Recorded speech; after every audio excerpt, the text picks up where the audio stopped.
An exercise that helps you get the concept a little bit better, and then you can continue on.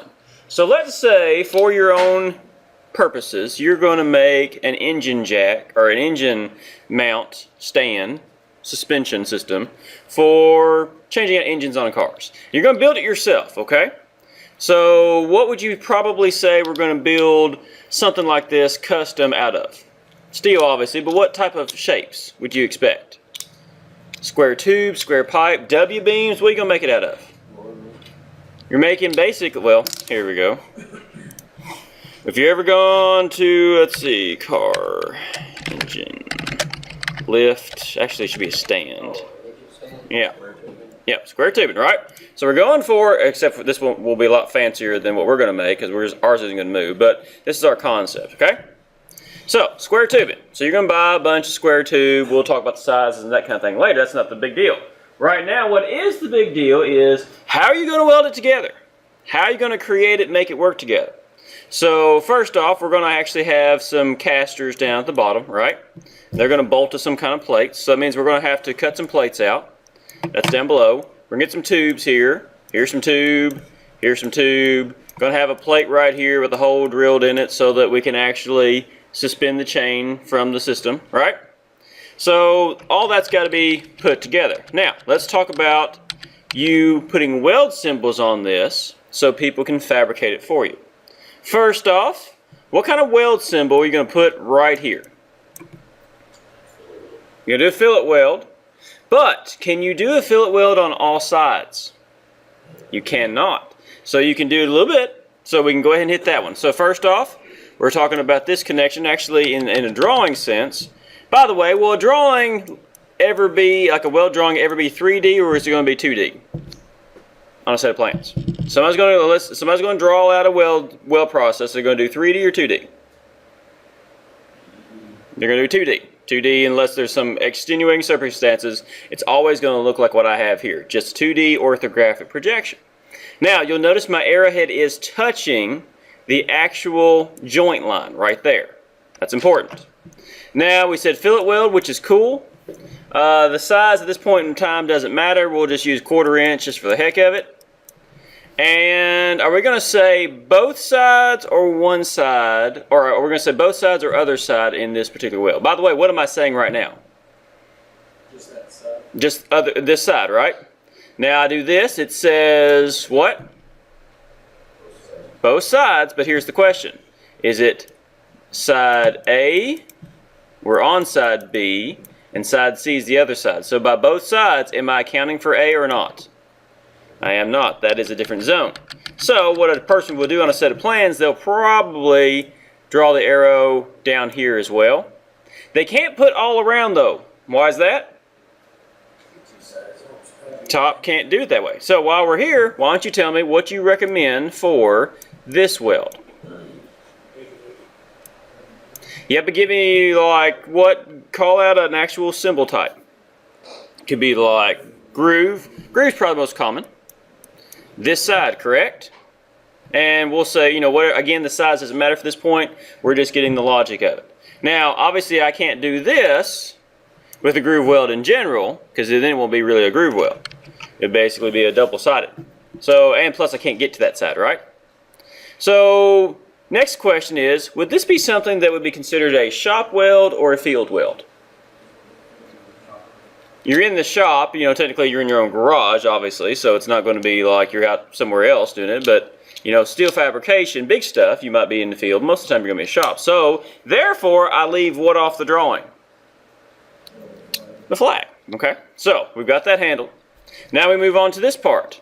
This part, here's the side view of what I'm doing. It's a steel, you know, here's your steel tube, and you actually add the plate down below. Agreed? Okay with that?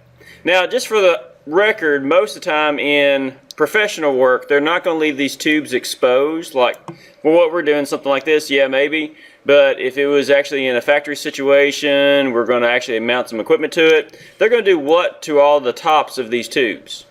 They're going to cap them off. So, which is what you all deal with on quiz situations. So, we'll say I cap that one off. I won't cap this one off. Anyway, get rid of that. So there's the view of what I'm doing right here. And I gotta have my hole back in there. There we go. So what weld would you all recommend for this type of connection? We gotta weld this plate to the tube. What do you suggest? It is all the way at the end. You're coming all the way to the end right there, but it is centered within the base part of the tube. Fillet, pretty much going to be the case there. And for the most part, are we going to worry about trying to weld right there? Not really, it's thin. So we're going to get by with a fillet on both sides, and whatever size you want to choose is fine. By the way, should I continuously weld this thing, or should I stitch weld this thing? Continuous weld, and the piece is not long, right? You know, it's not, let's just say it's 6 inches. The plate's 6 inches. It's not worth even trying to think about doing a stitch weld. They're just going to weld all the way across. So we'll do that. And technically, could I get by with saying this? Yeah, sort of. Just because there's not enough over here to actually worry about. They will just run the weld around and it'll probably still work. So they would probably show it that way, although they could get by with just a weld on each side of the plate, there and there, and not worry about this point and this point. Not a big deal in the actual fabrication process. Now, we come down to this scenario. And I'll draw a little top view of it. You've got a tube coming across, a tube coming across. Here are the legs coming out. This is actually more like a section view, so technically what I'm drawing is this right here.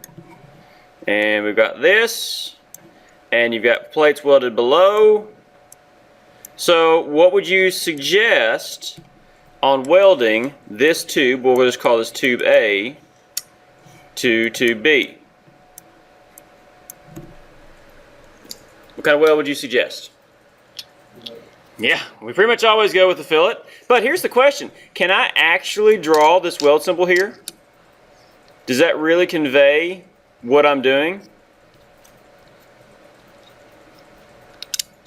Doesn't really. Why? Because I see this leg kicking out, but am I actually welding to this leg? No, from the top view, I'm welding to this piece coming across. So I can't really make this weld legitimately happen. I could put it here though, right? Fillet weld both sides. You give the size of the weld, it's going to be a continuous weld. And of course, you can't weld here because you don't have enough space for fillet because the tubes are the same size, so we might do another groove weld situation. Okay? Now, could I do this?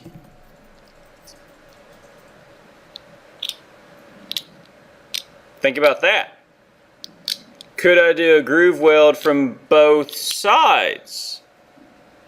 Technically I can in this situation because I can hit over here. It's on the other side of the part.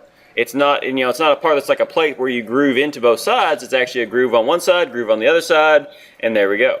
So something to consider there.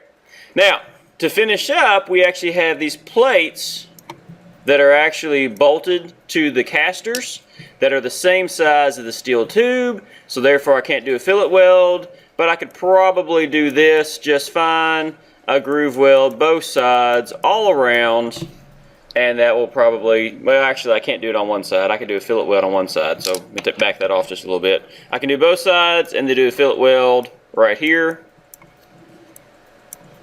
and get the job done. That's the logic you go through in this process. That's what you're always striving to figure out. You're striving to figure out what's going to be interpreted incorrectly. Can I actually do this type of weld in this scenario? And what other information does a person need? So for example, I couldn't do just this one drawing without having to show this drawing to get some of those other welds. So that's why you'll see weld symbols splattered around different orthographic projections. Or section views will be generated just to show this. This for example technically is a section view. It's like me section viewing right. Actually, it's more like me doing this right here, where I'm viewing it from that direction heading that way. Questions? Alright, so that's the logic of where you're going with these details, and so you can kind of kick back on what you're doing, but just want to do a little exercise with you to kind of see it happen.